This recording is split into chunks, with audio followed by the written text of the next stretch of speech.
Hi and welcome to the Bible channel.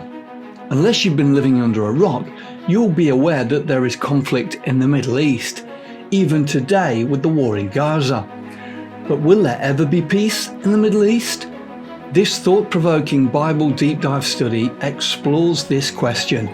It considers ancient prophecies and their relevance to today's conflict. Discover what the Bible reveals about the future of this troubled region and how peace will finally come. Don't forget to like, share and subscribe. Well, it's a topical question, isn't it? Perhaps on the lips of many around the world, certainly in the Middle East itself. Will there ever be peace in the Middle East? We're about 18 months on, as you'll be well aware, from October the 7th, 2023, the tragic day when Hamas attacked Israel and abducted citizens, killing around 1,200 Jews and thrusting the Middle East into, well, what is probably its most bitter period of conflict for decades. But as we sit here tonight, around 50,000 people have lost their lives across both sides of this conflict. Around maybe 120,000 wounded. About 2 million Palestinians displaced. The area of Gaza is completely wrecked. This is a human tragedy on a giant proportion, by anyone's reckoning. It's a conflict that has gripped the attention of the world, and as it develops, the conflict between Israel and Hamas is extending into Lebanon and Hezbollah and Iran. Peace in the Middle East seems further away, doesn't it, than it ever has been. Both sides are becoming more and more bitter, more and more entrenched, more and more determined and divided. Is there an answer? Is there an answer to the Middle East question? So we want to discuss this in the Bible's perspective over the next 35 minutes or so. Well, I want to start with a disclosure tonight. And Brad's already said as much, and it's this. As Christadelphians, we have no political allegiance or agenda. We definitely don't condone the Palestinian violence or terrorism of Hamas. We don't necessarily condone Israel's brutal reprisal tactics either. We are unashamed Bible students, and we approach this subject purely from a biblical perspective and interest. So tonight, as Brad has said, is not a political or nationalistic lecture or address where we support only one side politically. In fact, we're going to see tonight that the Middle East is not a problem that actually is going to be solved by politics. It is not solvable by man's politics anyway. The truth of the matter is that October 7th and the latest conflict that has embroiled the Middle East is just the latest in a long list of conflicts over the last 80 years or so in the Middle East between Jews and Arabs, centered mostly, of course, over ownership of the Holy Land. Continuous tension. So let me just take you on a 10-minute journey, if you will, a potted history, if you like, of the last 80 years, just to bring ourselves up to speed with what has been happening in the Middle East. In 1948, it was on May the 14th, actually, the State of Israel was declared. And on that day, the next morning, actually, 5 Arab nations invaded the new state of Israel, 1948, and the War of Independence broke out. Israel had to defend its borders on 5 different sides. The day became known to the Arabs as Nakba, which means catastrophe. The start of the nation of Israel was a catastrophe, they said, for the Arab nations. Well, there was 10 months of fighting back in 1948 and spilling over into the start of 1949, the War of Independence, as Israel defended its own borders for the first time. The death toll, 26,000 people. Well, it was about 8 years later that there was the Suez Crisis in 1956. Egypt closed the Suez Canal, not just to Israel, but to all international transport and travel. So this was a global crisis. On the 29th of October, Israel invaded the Sinai Peninsula, supported by Britain and France, and they managed to take the Suez Canal back. It was pretty messy diplomatically, as you can imagine, because France and Britain were giant powers in Europe, and Egypt was really blocking their international trade. It lasted 9 days, and the death toll in 1956 was another almost 3,500 dead. We wind on just a few more years, maybe another 11 years, and we come to the 6-Day War. In June, Egypt was going to close the Suez Canal again. And Egypt, Syria, and Jordan started amassing troops on Israel's borders. Israel decided to act preemptively, and they struck on 3 fronts simultaneously. If you know anything about the 6-Day War, it was a master of military operations from the Jewish perspective. They bombed all of the Arab air forces, destroyed all of their air forces and most of their tanks in just a couple of days, and managed to take back the Sinai Peninsula to the south. They took the Golan Heights to the north of Israel, and they also captured the West Bank, which is in the middle of Israel territory, and most importantly, the city of Jerusalem came back under Jewish control. It had been lost for almost 2,000 years. This was a day where, while almost miracles seemed to happen from a Jewish perspective. They said bullets went around corners. The death toll over the 6-Day War, almost 20,000. Only about 6 or 7 years later, we have the Yom Kippur War in 1973. An Arab coalition attacked on the 6th of October 1973 on what's called Yom Kippur, the Jewish Day of Atonement, the most holy day in the Jewish calendar. And the Arabs took Israel completely by surprise. They attacked out of nowhere, and Israel was left reeling initially before they managed to regain control of the situation. The war lasted 3 weeks, and the United States had to step in to supply military supplies and weapons. And finally, the Jews were victorious, but another 17,500 people lay dead. In 1982, there was the Lebanon War. The Palestinian Liberation Organization, the PLO, was attacking Israel and its civilians. So Israel went into Lebanon to militarily and politically neutralize the PLO. They invaded Lebanon. 3 months of bitter, heavy fighting. Up north in the Lebanon, another 22,500 people lay dead.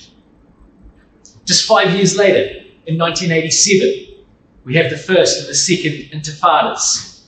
Intifada just means uprising or rebellion. There were protests everywhere from Arab groups and Arab people. Riots, Molotov cocktails, suicide bombings of civilians. There was constant unrest, murders, terror, and uncertainty. And between 1987 and another one in 2000, another maybe 5 and a bit thousand people lay dead. Well, in 2005, we had the Gaza War. After controlling the Gaza Strip for, well, all the time since 1967, Israel withdrew from the Gaza Strip, giving it to the PLO. Prime Minister Ariel Sharon in 2003 proposed giving it back to the Arabs as, well, a goodwill gesture to pander, if you like, to international pressure. Well, that incited a lot of violence from both sides. The Jews were not happy that the Gaza Strip was being given back, and the Arabs were not happy for only getting what they did. There was fierce conflict between Jews and Arabs, and a lot of blood was shed. 1,400 people at the end of that lay dead. Well, that brings us to 2023 and the Hamas attacks, which of course is ongoing, and as you may have read in the news recently, Israel is forging ahead with its plans to clear up Gaza even more. Currently, as we've said, the death toll is, well, by latest counts, just over 50,000 dead. So what I want to just impress upon you as we begin tonight is, as we look at the last 80 years, conflict in the Middle East is no new thing. This is just par for the course, if you like, for the last 100 years. There has been a major conflict in this area of the world roughly every few years. So where does this conflict come from? Why is there so much unrest and everybody's unsettled? Well, we really need to turn to the scriptures for our answer. And I just want to take you through very briefly a very simple family tree, because you may not have heard of these people, but this lies at the very root of the conflict in the Middle East. The origins of this conflict lie in this family tree, and in particular, the family tree of this man here, Abraham. If we go down just one generation from Abraham, who had two brothers, Haran and Nahor, we find that Abraham himself had two sons. Ishmael was his oldest son, and Isaac was his youngest son. Isaac, you may be aware, Abraham, Isaac, and Jacob, who we're going to see in a second, right here, are the forefathers of the Jewish nation. And Abraham's son married back into his brother's line, and the Jewish nation was born from this moment on. The 12 tribes of Israel are the 12 sons of Jacob. But on this side here, Abraham has his son Ishmael and his grandson Esau on this side through Isaac, and Lot on this side through Haran. And what we're going to find is that, in actual fact, here is the origin of the Arab-Jewish conflict, because the descendants of Lot and Ishmael and Esau collectively are the Arabs. And the descendants of Isaac and Jacob and the 12 sons that came from Jacob collectively are the Jews.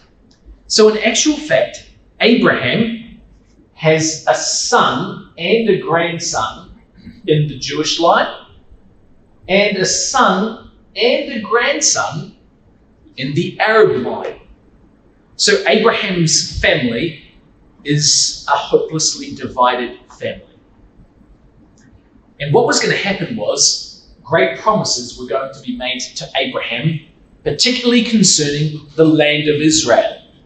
And the battle, if you like, that continuously has raged since that time is whether those promises are fulfilled or inherited through the Jewish line or the Arabs.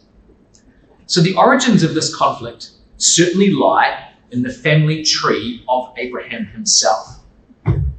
The history of this conflict. But it's not just history.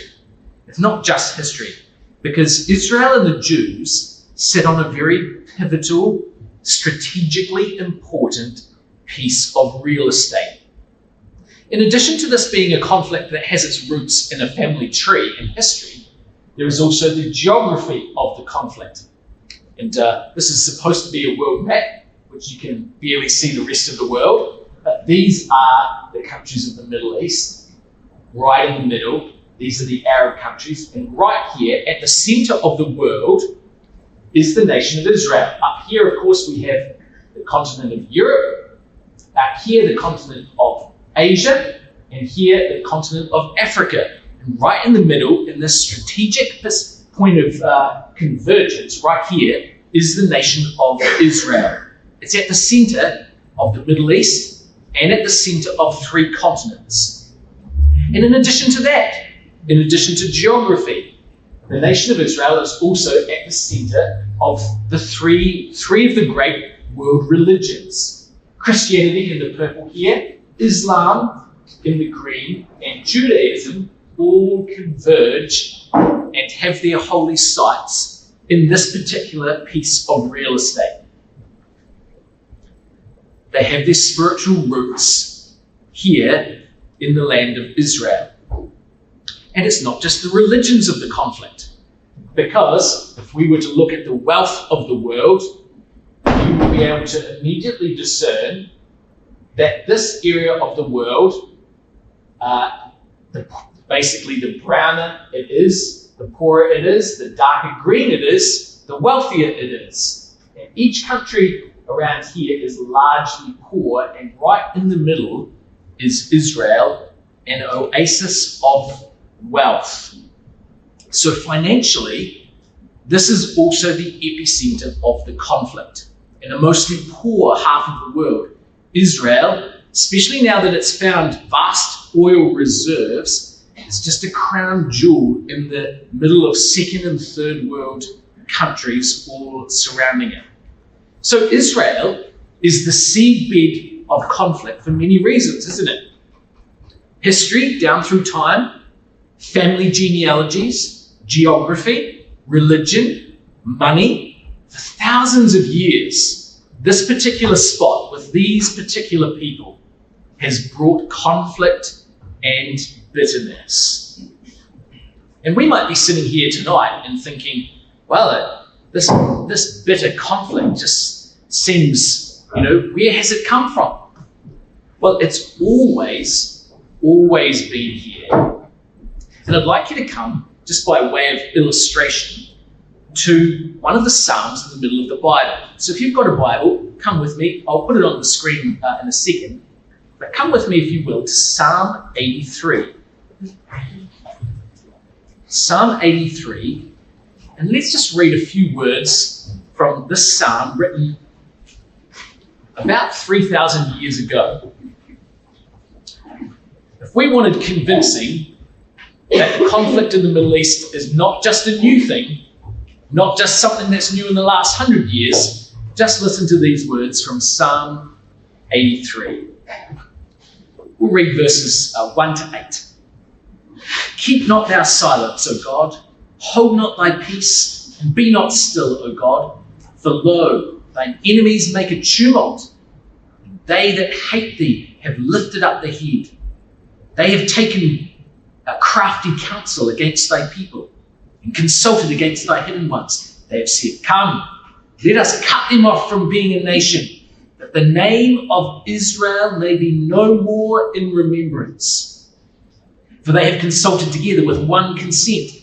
They are confederate against thee, the tabernacles of Edom, and the Ishmaelites of Moab, the Hagarenes, Gebal and Ammon, and Amalek, the Philistines with the inhabitants of Tyre.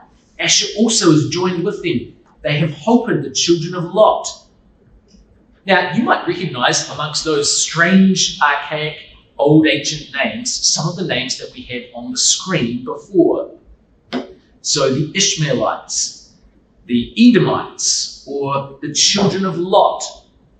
This is largely an Arab confederacy that is expressing its hatred for Israel.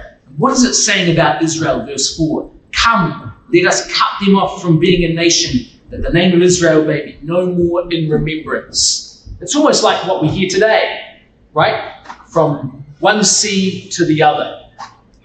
We're going to cut off the name of the nation of Israel. Now, here's another quotation from the Psalms, just to prove this point. This is not a new conflict. Psalm 120, verses 1 to 7. In my distress I cried unto the Lord, and he heard me. Deliver my soul, O Lord, from lying lips and from a deceitful tongue. What shall be given unto thee? Or what shall be done unto thee, thou false tongue? Sharp arrows of the mighty with coals of juniper. Woe is me that I sojourn in Meshech, that I dwell in the tents of Kedar, Kedar being another name for an Arab tribe. My soul hath long dwelt with him that hateth peace. I am for peace, but when I speak, they are for war. It's been like this, ladies and gentlemen, for hundreds and hundreds of years. Conflict in the Middle East has not been invented by Hamas, or the Houthis, or Iran, or the Hezbollah, or the PLO. From the river to the sea is an age-old call to war and not to peace. The bottom line is this: there is never, ever going to be peace while there are just humans in control. While there are human desires, human ambitions, human corruption, human wickedness, peace will always be elusive in this conflict without God. In fact, that's a principle that is spoken of over and over again in the scriptures. Let me just give you a couple of examples. Proverbs chapter 16 and verse 7. When a man's ways please the Lord, he maketh even his enemies to be at peace with him. Peace is only possible when God is in the picture. And peace with our enemies is even possible then when God is in the picture. Or Isaiah 57, I create the fruit of the lips. Peace, peace to him that is afar off, and to him that is near, saith the Lord. I will heal him. But the wicked are like the troubled sea, when it cannot rest, whose waters cast up mire and dirt. There is no peace, saith my God, to the wicked. Peace will always elude humans when God is absent from the picture. There is no peace, saith my God, to the wicked. Now, it's not as if mankind hasn't had long enough to sort it out. And it's not as if nobody's been trying. Let me just tell you what's been happening in parallel to those 80 years of conflict that we just looked at before. Because we saw the War of Independence, the Suez Canal, the Six-Day War, the Yom Kippur War, the Lebanon Wars, the Intifada, the Gaza War, the Hamas War. Every 10 years or so, a big conflict in the Middle East. What's everyone been doing about this? Well, the answer is no one's actually been idle. Because in 1947, we had the UN partition plan. It was only one plan of many to solve the problem of the Middle East question, to divide up the land of Israel between Arabs and Jews. In 1967, just after the Six-Day War, there was the UN Resolution 242 and the Allen Plan to bring peace to the Middle East after the conflict of the Six-Day War. In 1973, there was the Geneva Conference. In 1978, with Jimmy Carter, the President of the United States, there was the Camp David Accords.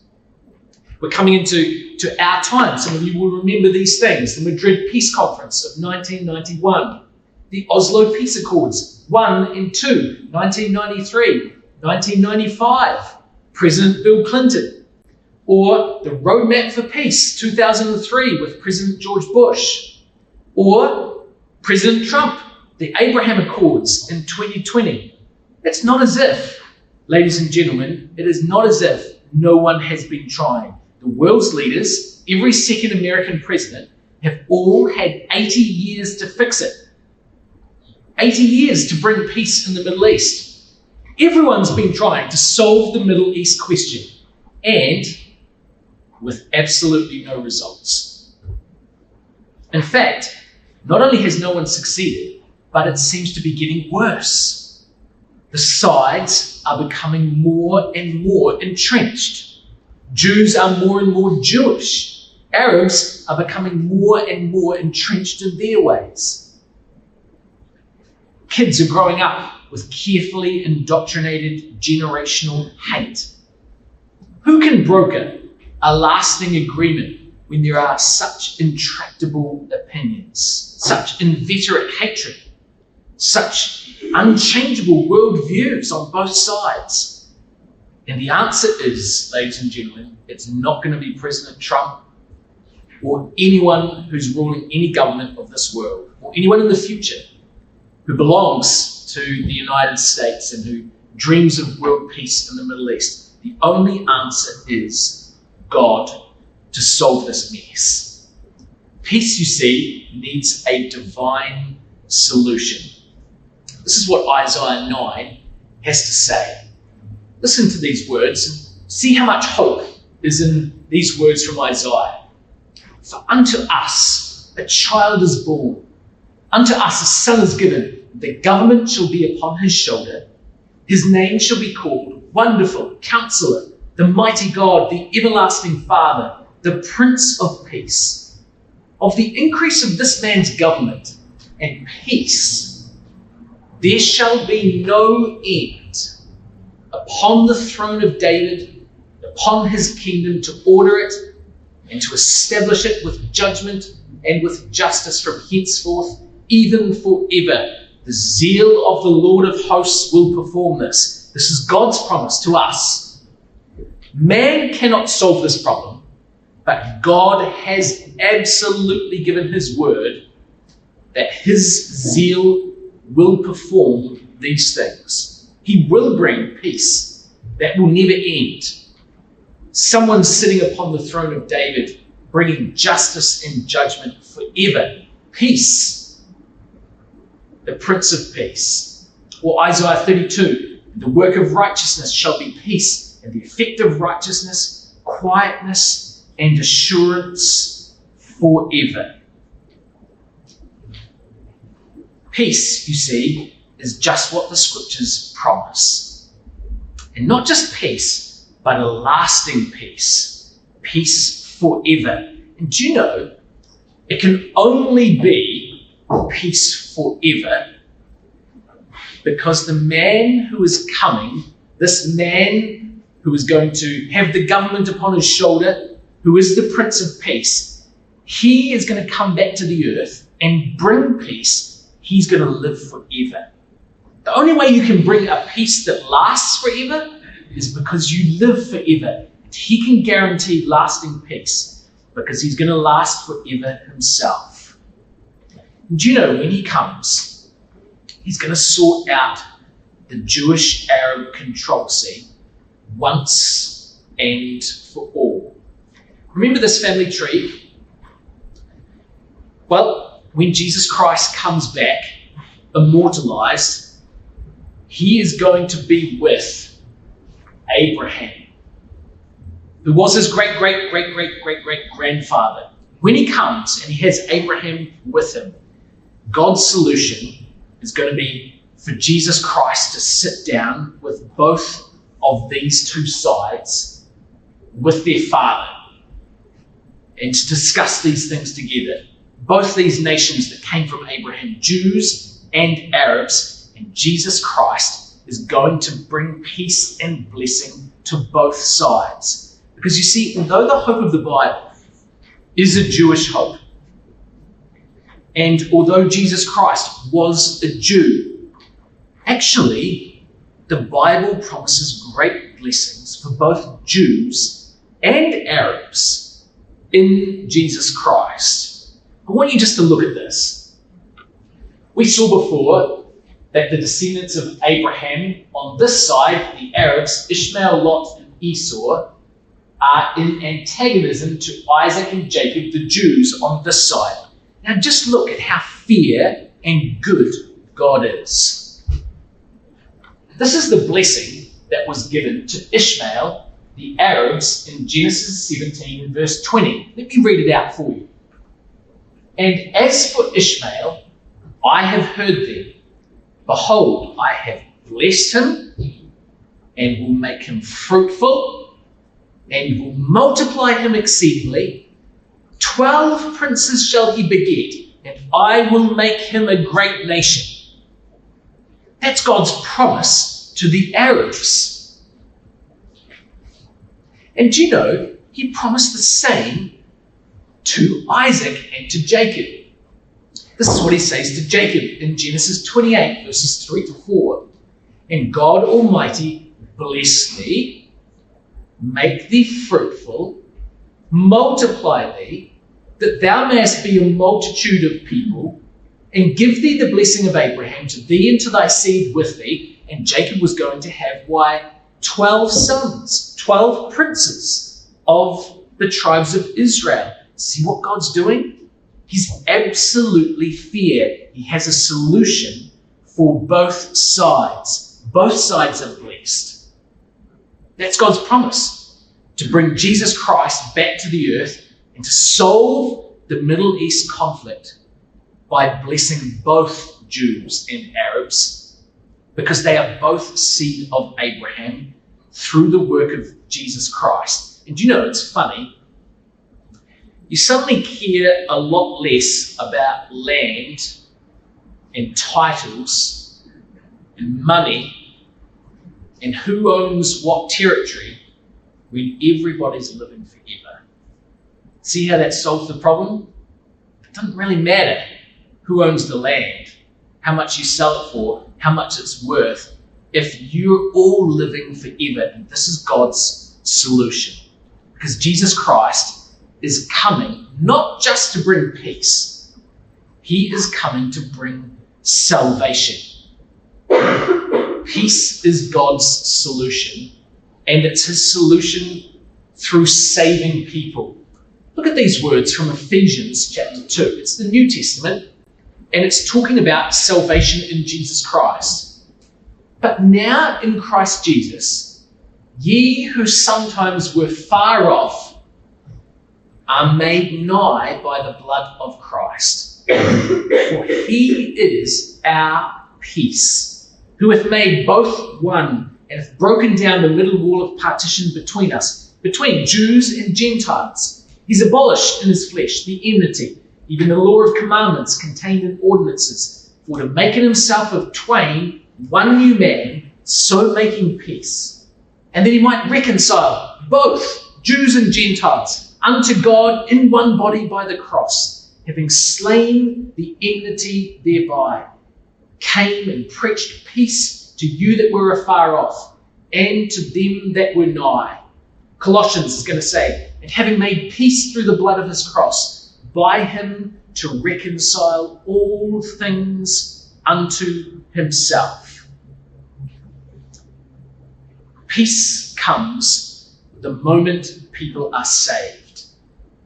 And this is the promise of God. Not just peace in the Middle East, but salvation to the world. That's the great promise of the scriptures. Now, if you're still in Psalms, maybe you are, Psalm 83, just come back a few pages, if you will, in conclusion to Psalm 72.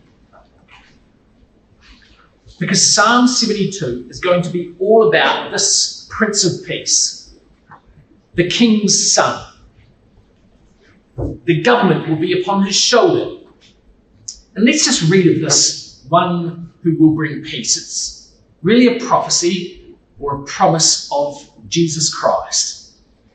Psalm 72, and let's just read a few verses. Verse 1. Give the king thy judgments, O God, and thy righteousness unto the king's son. He shall judge thy people with righteousness, and thy poor with judgment. Verse 7. In his days shall the righteous flourish, and abundance of peace, so long as the moon endureth. He shall have dominion also from sea to sea, and from the river unto the ends of the earth. They that dwell in the wilderness shall bow before him, and his enemies shall lick the dust. The kings of Tarshish and of the isles shall bring presents. The kings of Sheba and Seba shall offer gifts. Yea, all kings shall fall down before him. All nations will serve him. This is talking about a time of universal government, the coming of Jesus Christ back to the earth. And did you notice that in verse 7, peace that's going to be as long as the moon endureth includes the Arabs. Verse 10, Sheba and Seba are Arabian tribes. This is the promise of the scriptures. Will there ever be peace in the Middle East? Well, the promise of Psalm 72 is that not only will there be an abundance of peace, but there will also be a solution to injustice. Verses 2 to 3. He will judge the people with righteousness and with judgment. The mountains will bring forth peace to the people, and the little hills by righteousness. He's going to destroy oppression. Verse 4. Judge the poor of the people. Save the children of the needy. Break in pieces the oppressor. Everyone is going to support this ruler, as we just read in verses 10 and 11. Yea, all kings shall bow down before him. He's not interested in power or in riches or in wealth. He's interested in helping the underprivileged. Verse 12, he'll deliver the needy when he cries. The poor also, him that has no helper. He'll spare the poor and the needy and save the souls of the needy.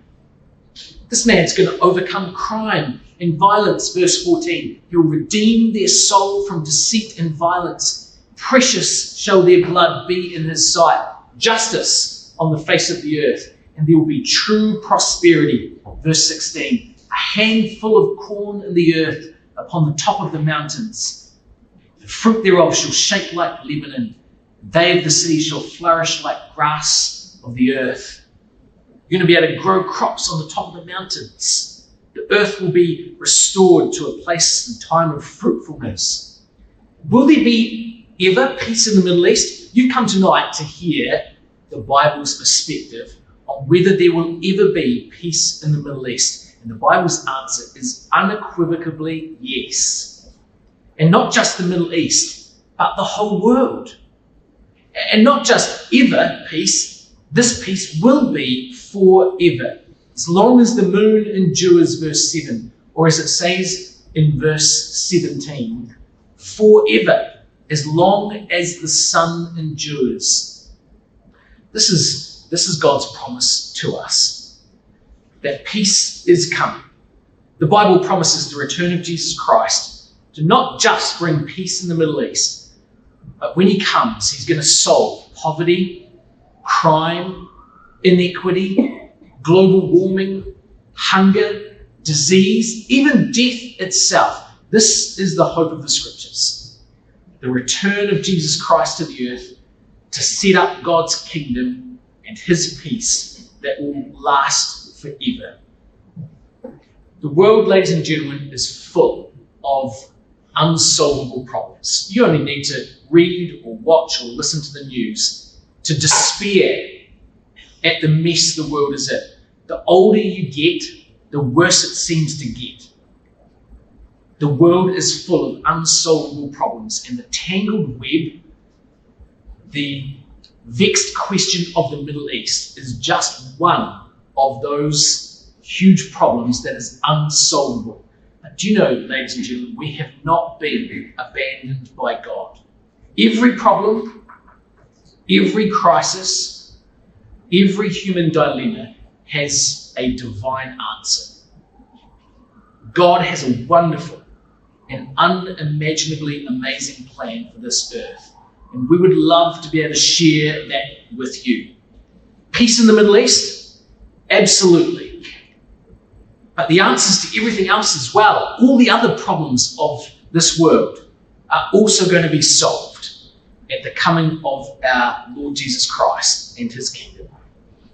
Thanks again for your attention. It was wonderful that you could come and share tonight with us. Hopefully we've piqued your interest a little in these things from the Bible's perspective. And as Brad said at the start, if you have any questions, we'd love to chat to you afterwards over a cup of tea.